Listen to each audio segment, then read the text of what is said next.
simple. De Gaulle n'est qu'un général rebelle qui ne représente personne. Un homme seul, sans pouvoir, sans armée ni territoire. Il va lui falloir tout créer, tout improviser et surtout acquérir une légitimité, c'est-à-dire être reconnu. Par les Alliés d'abord, mais aussi et surtout par les Français, afin d'incarner aux yeux de tous la France, toute la France. Comment relever un tel défi ? L'homme qui fit le plus pour atteindre les objectifs de Gaulle fut celui qui réussit à unifier les différents groupes de la résistance, Jean Moulin.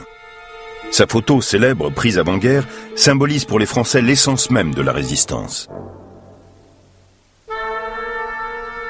En 1940, il était préfet d'Eure-et-Loir, à Chartres.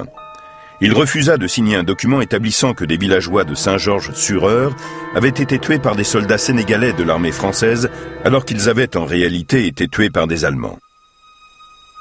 Il fut emprisonné et torturé. Redoutant de mourir sous la torture, il se trancha la gorge avec un morceau de verre, mais survécut et finit par être relâché.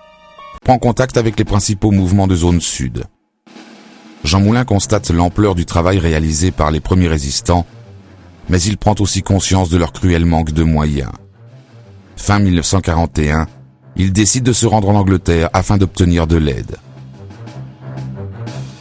À l'époque, De Gaulle connaît mal la résistance intérieure, mais il sait que s'il veut s'imposer comme seul chef de la résistance, il doit être reconnu et soutenu par les principaux mouvements de résistance en France. L'arrivée de Jean Moulin est donc une aubaine. Il sera l'intermédiaire entre la France libre et la résistance intérieure. De Gaulle fait de Jean Moulin son représentant direct et lui confie la mission d'unir les mouvements de zone sud et de les placer sous son autorité. En échange, la France libre leur fournira l'aide dont ils ont tant besoin, de l'argent et des armes. Le 2 janvier 1942, Jean Moulin repart pour la France.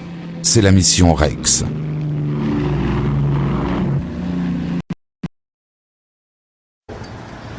Il réussit à persuader 3 des principaux réseaux de la résistance en zone libre, le réseau combat d'Henri Freinet, le réseau libération d'Emmanuel Dastier et les FTP communistes de Jean-Pierre Lévy, de travailler ensemble sous le titre de Mouvement uni de la résistance.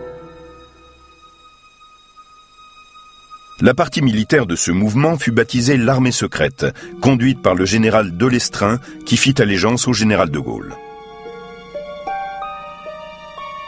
Dans la zone nord, pas moins de 16 organisations s'unifièrent sous la bannière du Conseil national de la résistance, le CNR. Le 21 juin 1943, Jean Moulin fut capturé à Lyon par la Gestapo et finit par mourir entre ses mains.